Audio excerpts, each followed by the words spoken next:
Ok. Donc, je vous propose ici des exercices d'application sur le dénombrement. Donc, exercice d'application. Exercice 1. Dans une classe de 27 élèves, on doit élire un bureau formé d'un délégué adjoint et d'un secrétaire à l'information. Déterminer le nombre de bureaux possibles. Voici un exercice de dénombrement. Donc ici, il s'agit de bien lire d'abord l'énoncé, de voir quelle est la formule qu'on doit appliquer. Est-ce que c'est des arrangements, est-ce que c'est des combinaisons, est-ce que c'est des PIP. Donc je propose une résolution ici. Remarquez que les postes ne sont pas cumulables. Donc si les postes ne sont pas cumulables, ce n'est pas des PIP. Cela veut dire quoi? Un délégué ne peut pas être à la fois son adjoint et son secrétaire à l'information. Donc une personne ne peut pas jouer les 3 rôles. Même les 2 rôles, ce n'est pas possible. Donc pas de répétition. En plus, de façon intuitive, il y a un ordre. Donc les responsabilités, on a d'abord les délégués, ensuite vient son adjoint et enfin le secrétaire à l'information. Donc c'est hiérarchisé. Donc il s'agit d'arrangement des 3 éléments de la classe qui en compte 27. Donc le nombre de bureaux possibles est, donc on aura A27 3 qui donne ici 27 factoriel sur 27 moins 3 factoriel qui donne ici 27 fois 26 fois 25. Donc on doit s'arrêter à 27 moins 3 plus 1. Donc 27 moins 3, 24 plus 1, ça fait 25. Ce qui donne ici un total de 17 500. Donc dans cette classe, on a la possibilité de, de former 17 500 bureaux dans les conditions édictées. Okay. Deuxième exercice. Un jury est composé de 6 membres pris dans une liste comportant 10 hommes et 7 femmes. Donc on doit choisir 6 membres de jury dans une liste où il y a 10 hommes et 7 femmes. Combien de jurys peut-on former comprenant seulement des hommes, 4 hommes et 2 femmes, ou plus 2 femmes? Voici encore un autre problème de dénombrement. Ok. Donc pour la résolution, je vous propose ceci. Tous les membres du jury ont le même rôle. Donc, il n'y a pas un qui est plus important que d'autres. Donc, il n'y a pas de hiérarchisation. Pas de hiérarchie. Donc, en plus, un membre du jury ne peut pas jouer 2 rôles. Donc, il s'agit, chacun a son rôle. Donc, pas de répétition et pas d'ordre. Donc, ils ne sont pas cumulables. Être membre du jury, ça ne peut pas s'accumuler. C'est individuel. Donc, pas d'ordre, pas de répétition. Il s'agit alors de combinaison.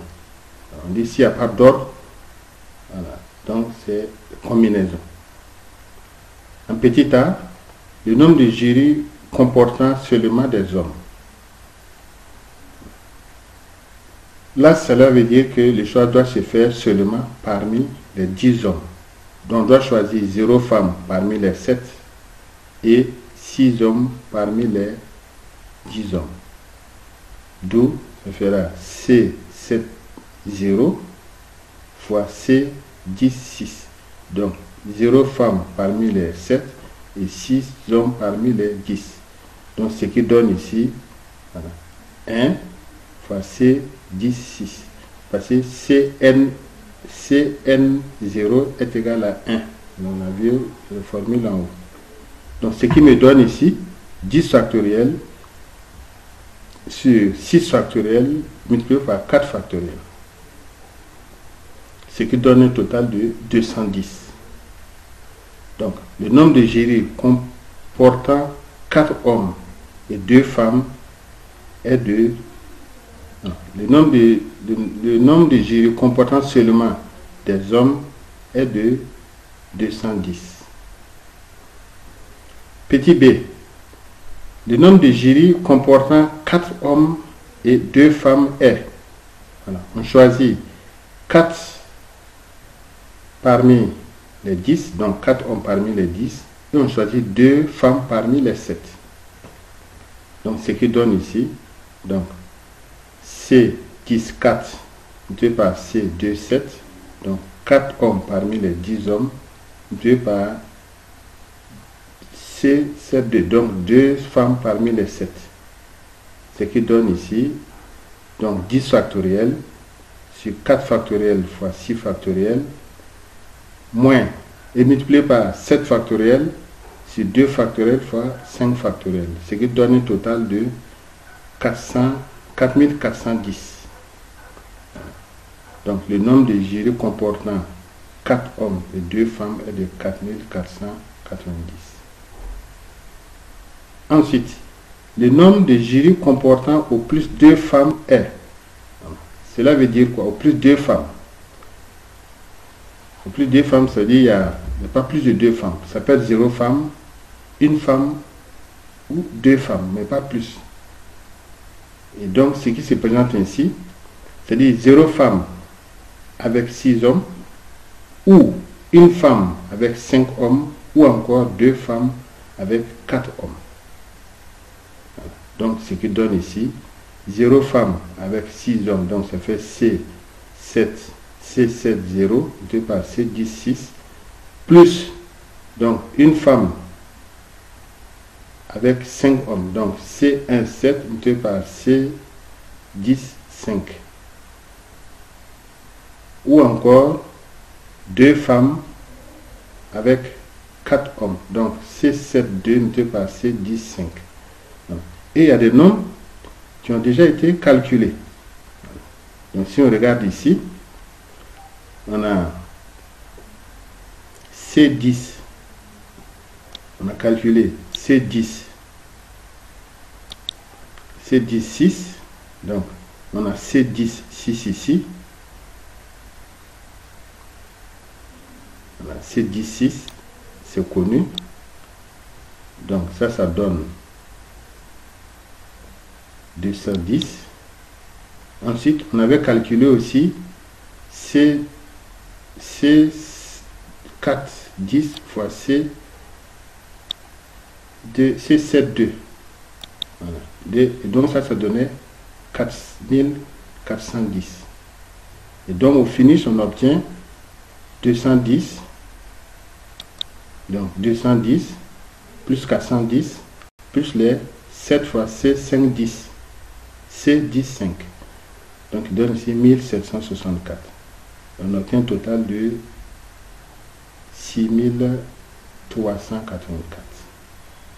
Donc le nombre de bureaux comportant au plus 2 femmes est de 6384. Voilà. Donc voici pour ce qui est du deuxième exemple. Okay. Je continue avec troisième exemple. Une compagnie de téléphonie mobile attribue des numéros à 8 chiffres, commençant par 75. Quel est le nombre de clients que cette compagnie peut avoir dans cette condition? Voilà. Là encore, c'est de bien lire l'énoncé, c'est un problème de dénombrement. Donc, pour la résolution ici, on remarque un numéro étant à 8 chiffres. Bon, un numéro étant à 8 chiffres. Voilà. Donc, un numéro étant à 8 chiffres et les 2 premiers chiffres étant connus, il reste 6 chiffres à placer. Voilà. Donc, il y a au total 8 chiffres, mais on a déjà placé les 2 premiers, donc 75. Donc, il reste maintenant à placer les 6 derniers chiffres. En plus, ici,